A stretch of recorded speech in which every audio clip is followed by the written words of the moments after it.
कि आंदोलन अगर यहाँ से उठाया जाएगा तो पूरे देश में आंदोलन होंगे और इसके दुर्गम परिणाम है ना, ये धनगर जैसे टूटे फूटे नेताओं को भुगतने पड़ेंगे। आज हरियाणा में खट्टर है जो मुख्यमंत्री अपना हेलीकॉप्टर नहीं उतार पा रहा है, ये जनता का आक्रोश है कि उस सूबे का मुख्यमंत्री अपने ही राज्य में हेलीकॉप्टर नहीं उतार सकता। तो आपको एहसास हो गया कि पावरफुल होती है सरकार?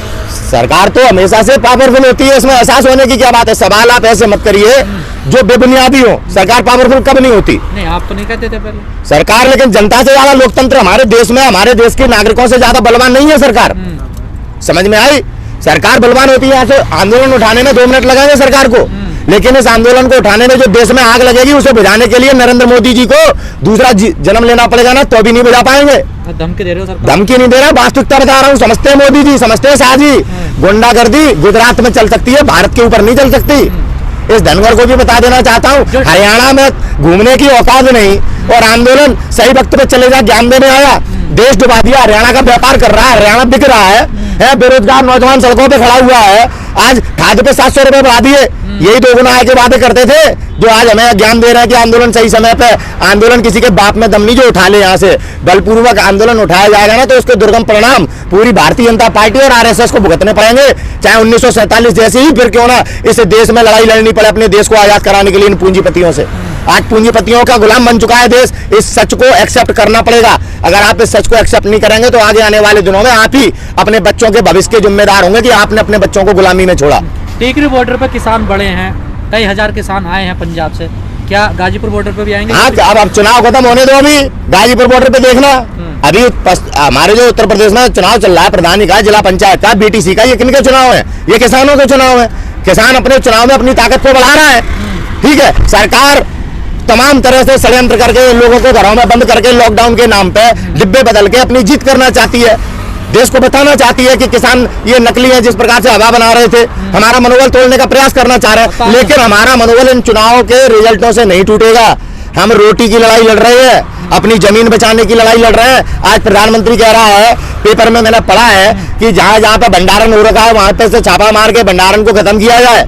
और जो कानून बनाया है किसान के नाम पे, इसमें भंडारण को इन्होंने छूट दे दी है, अपराध की संज्ञा से बाहर कर दिया है। इनके दोहरे चरित्र को समझना पड़ेगा।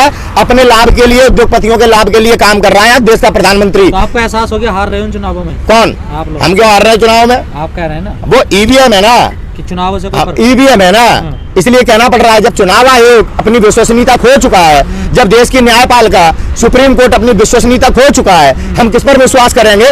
जो देश का प्रधानमंत्री निरंतर झूठ बोलता हो, देश का गृह मंत्री गुंडा हो, उत्तर प्रदेश का सीएम गुंडा हो, हम किस पर विश्वास करेंगे? कौन सी प्रणाली पे आप विश्वास करेंगे? जब किसी पे विश्वास नहीं, फिर रास्ता कैसे निकलेगा? रास्ता निकालने के लिए तो आंदोलन हो रहा है, ये कोई बकवास के लिए थोड़ी हो रहा है। यहाँ पे सब बाल बच्चेदार बैठे, कोई लड़ुए नहीं बैठे जो देश चला रहे हैं ऐसे। सबके परिवार है, बच्चे हैं, सबके पास बीवियां हैं, लेकिन आज अपने देश को बचाने के लिए आंदोलन कर रहे हैं। पर किसी भी मसले का तो डायलॉग से हल निकलता ना, बातचीत से हल। बातचीत सरकार क्या करती है? बातचीत के नाम पे तो सरकार धमकाती है। क्या पूरे देश ने नहीं देखा? पीयूष गोयल हमारे किसान नेताओं को धमकाते हैं। बनियाओं की इतनी औकात हो गई कि जाट समुदाय के लोगों को, सिखों को, राजपूतों को धमकाएंगे, ब्राह्मणों को धमकाएंगे और कहेंगे मैं बनिया हूँ।